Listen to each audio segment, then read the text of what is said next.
नमस्कार. Editor choice वर आपलं स्वागत. मी डॉक्टर उदय निरगुडकर. तुझं माझं जमेना आणि तुझ्या वाचून करमेना अशी अवस्था शिवसेना भाजपची आहे. शिवसेना भाजपची युती असली तरी एकमेकांवर वार करायची एकही संधी दोघे सोडत नाहीत. पंतप्रधान नरेंद्र मोदींचा अमेरिका दौरा एकीकडे गाजत असताना आपल्याकडे मात्र शिवसेना भाजपमधला कलगीतुरा रंगत होता. शिवरायांचा आशीर्वाद घेत सत्तेवर आलेले एकमेकांना औरंगजेब आणि निजाम असा किताब बहाल करत होते.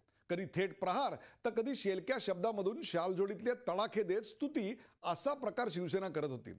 खुल्या मैदानात शिवसेनेला उत्तर देऊ असं भाजप नेते एकीकडे म्हणत असले तरी सोशल मीडियावर शिवसेनेची खिल्ली उडवणारी पोस्टर्स त्याच वेळी व्हायरल होत होती. अर्थात हे सगळं सुरू असलं तरी संसार तुटण्याची तुर्तास तरी शक्यता नाही, कारण सत्तेची ऊब सोडण्याची सेनेची सध्या तयारी नाही. त्यामुळं कॅबिनेट बैठकीला मात्र शिवसेना भाजपचे मंत्री मांडीला मांडी लावून बसले होते. भांडणार काय तर होतच राहतात. शेवटी सत्ता महत्वाची असते. अर्थात या संसाराची कसोटी लागणार आहे ती येत्या मुंबई महापालिकेच्या निवडणुकीत. तोपर्यंत तुझं माझं जमेना तुझ्या वाचून करमेना ही मालिका अशीच सुरू राहील असं दिसतंय. शिवसेना खासदार संजय राऊत यांनी मित्रपक्ष भाजपवर हल्ला चढवताना राज्यात निजामाच्या बापाचं राज्य सुरू असल्याचं म्हटलंय. मराठवाड्यात या, संभाजीनगरला उतरा, चंद्रकांत खैरेने आमच्या गाडीमध्ये घ्या तुमच्या तात्पुरती दुष्काळ मराठवाड्यातला. पण आले का नाही आले, म्हणून हे निजामाच्या बापाचं राज्य. कुठले अच्छे दिन आहे तुमचे? 4-5-25 लोकांचे अच्छे दिन आले असतील, खडसान आले असतील. तर शिवसेनेनं औरंगजेबासारखं वागू नये अशा खरमरीत शब्दात भाजप आमदार राम कदम यांनी संजय राऊत यांना प्रत्युत्तर दिलंय. त्याचवेळी शिवसेनेनं तोंडाळपणा कमी करण्याचा पलटवारही भाजपनं केलाय. निजामाच्या राजवटीचे आपणही त्या ठिकाणी भागीदार आहात हा विरोधाभास त्यांच्या लक्षात लवकर येईल तर त्या ठिकाणी बरं होईल.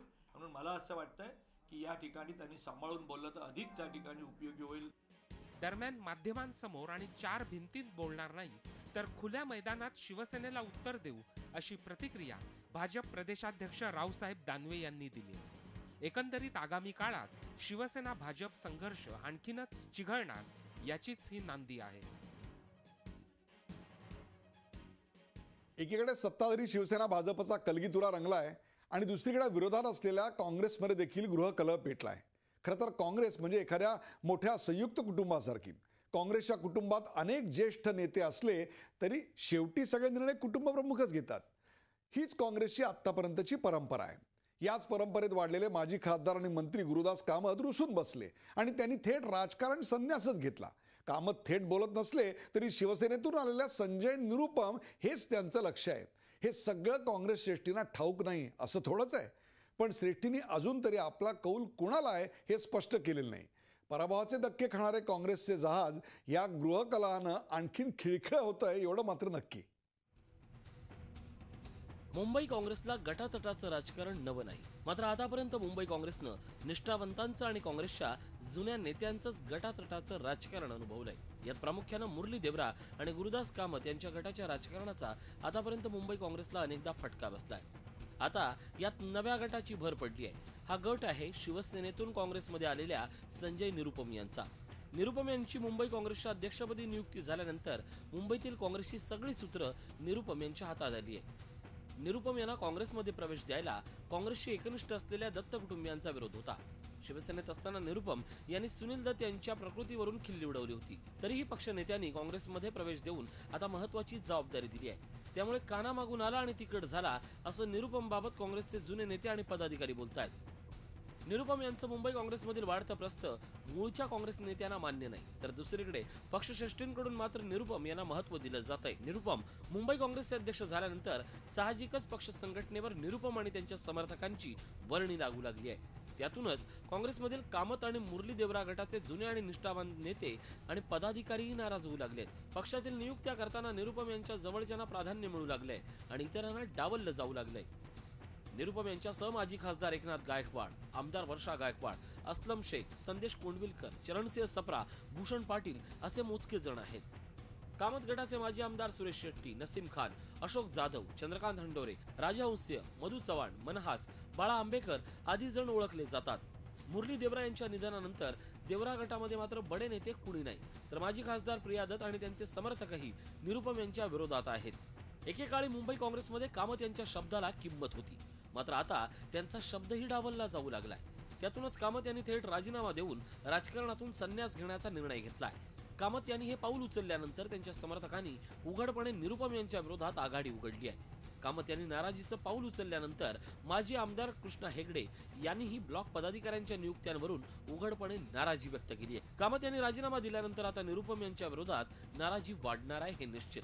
मुंबई महानगरपालिका निवडणुकीच्या तोंडावर मुंबई काँग्रेसमधील हा संघर्ष समोर आल्यामुळे त्याचा फटका निश्चितच पक्षाला बसणार आहे. मागील अनेक वर्ष मुंबई महापालिकेत सत्तेत येण्यासाठी धडपडत असताना पक्षातील या संघर्षाचा फटका पक्षाला आगामी निवडणुकीत बसल्याशिवाय राहणार नाही. सध्या दिवस प्रवेशाचे आहेत. मेडिकल, इंजिनिअरिंग, CA असो किंवा IIT, सगळीकडे प्रवेश परीक्षा द्यावी लागते. परीक्षा म्हटलं की तयारी आली, अभ्यास आला, त्यासाठी धावाधाव करणं आलं. नीटच्या वेळी झाला होता तसा गोंधळही आला.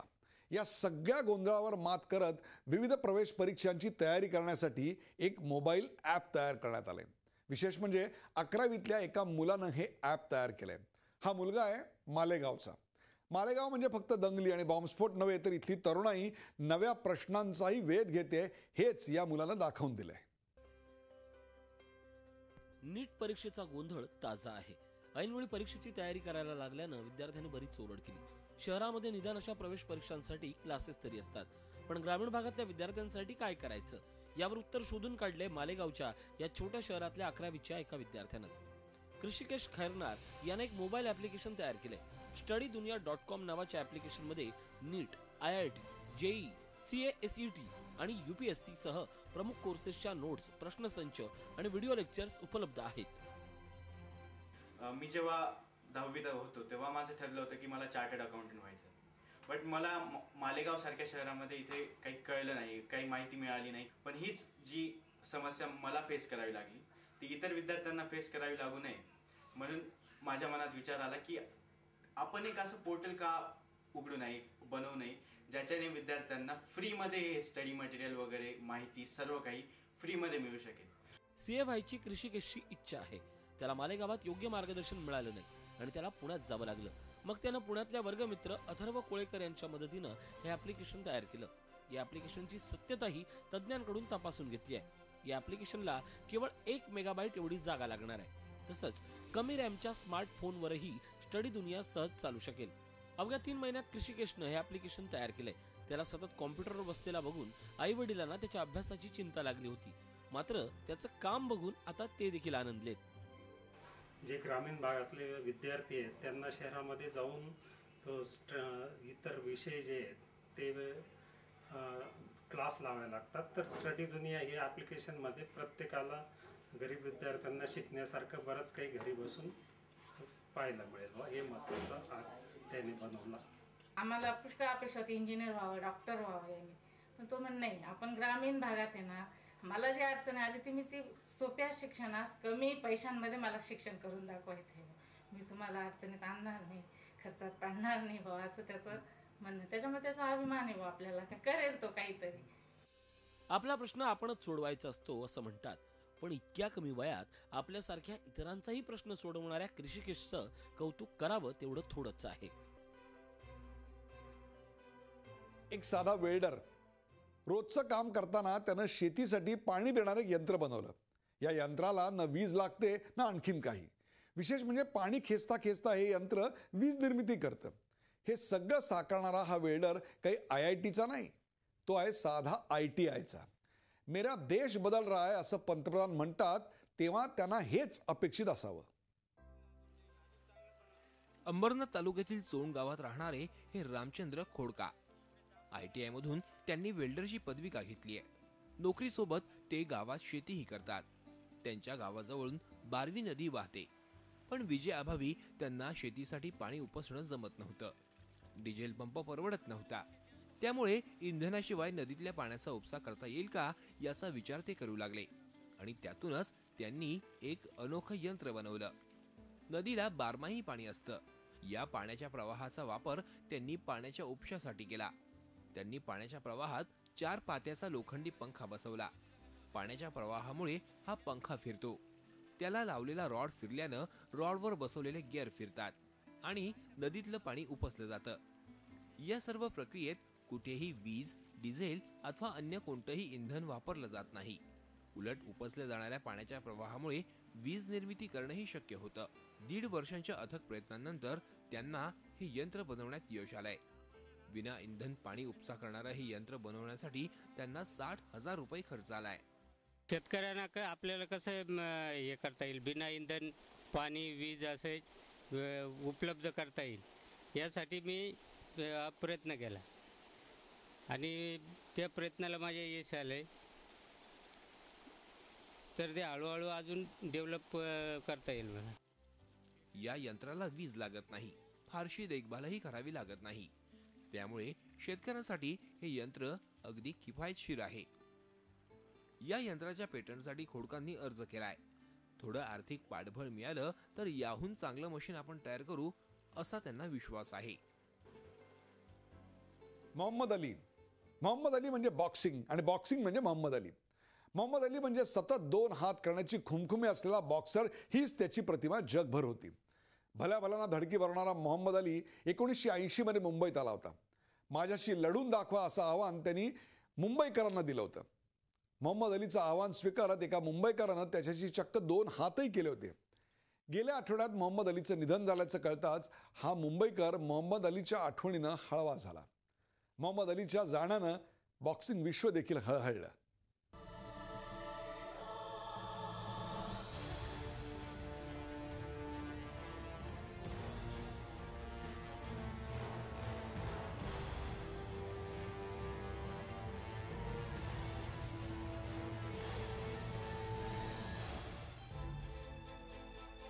ग्रँड रोड रेल्वे स्टेशन नजीक असलेल्या एका जुन्या इमारतीत भारताचे मोहम्मद अली राहतात असं म्हटलं तर वावगं ठरणार नाही.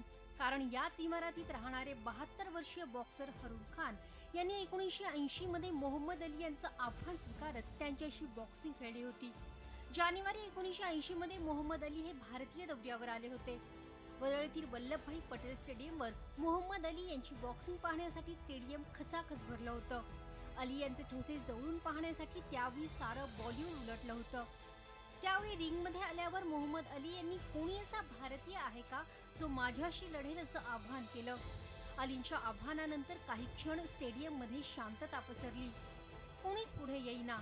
अशा प्रसंगी हरुण खान यांनी हात वर करत मी तुझ्याशी लढेल असं म्हणत मोहम्मद अलींचं आव्हान स्वीकारत भारताची लाज राखली होती. Is there anybody who can box with me in India? Ring में चढ़ के उन्होंने कहा, हाथ उठाया. मैंने कहा ये एक्चुअली चैलेंजिंग. मैंने हाथ उठा दिया. मैंने हाथ उठा के बोला, I said Muhammad Ali it's me, I am going to box. Harun Khan यांना मोहम्मद अलीचं आव्हान स्वीकारण्यात जराही भीती वाटली नव्हती. अर्थात ती एक एक्झिबिशन मॅच होती.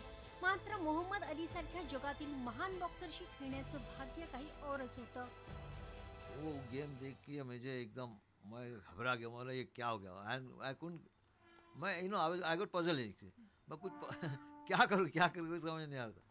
He was so fast end माशाल्लाह बहुत अच्छा खेले. माशाल्लाह उसके बाद खेलने के बाद 3 राउंड जब पूरे 3 राउंड खेलने के बाद जब बाहर रिंग के बाहर आने के बाद उन्होंने मेरे को शाबाशी दी, बहुत तारीफ की लोगों ने. बोला I admire your guts, I admire your guts. I say you fought, you know who you fought Muhammad Ali. Yes, I fought with him. यानंतर हरुण खान यांनी दुबईत 1982 मध्ये पुन्हा एकदा मोहम्मद अलींशी मुकाबला केला. या फाईट नंतर मोहम्मद अली यांनी हरुण खान यांना शाबासकी तर दिलीच, याखेरीज सोन्याचे ग्लव्स देखील भेट दिले. जब बॉक्सिंग पूरी हो गई वहाँ से उन्होंने मुझे सोने का ग्लव्स दिया छोटा, वहाँ चेन के साथ तारीफ की. वहाँ पर यहाँ के हमारे बहुत सारे एक्टर वगैरह सब थे. मैंने खुद जाके मैं उनको प्रपोजल दिया. मैं I want to box with you. मैंने प्रपोज किया उनको. मोहम्मद अली यांनी हरुण खान यांना अमेरिकेत स्थायिक हो, तुझं करिअर चांगलं घडेल असा सल्लाही दिला होता. मात्र हरुण खान यांची आर्थिक परिस्थिती चांगली नव्हती, म्हणून त्यांना अलींच्या सल्ल्यानुसार अमेरिकेत काही स्थायिक होता आलं नाही. मग हरुण खान यांनी अनेक बॉलिवूड चित्रपटांमध्ये अमिताभ बच्चन सहित दिग्गज कलाकारांसमवेत विलनच्या भूमिका साकारल्या. हरुण खान यांनी आयुष्यभर रिंगमध्ये फाईट केली, त्या जोडीला आयुष्यभर आर्थिक परिस्थितीशी ते झुंज देत राहिले. भारताचा हा मोहम्मद अली नेहमीच दुर्लक्षित राहिला आहे. आपल्या देशाचं आणि भारतीय बॉक्सिंगचं दुर्दैवच म्हणावं लागेल. एडिटर्स चॉईस मध्ये आज इथेच थांबतोय. तुम्ही पाहत राहा झी 24 तास. रहा एक पाऊल पुढे.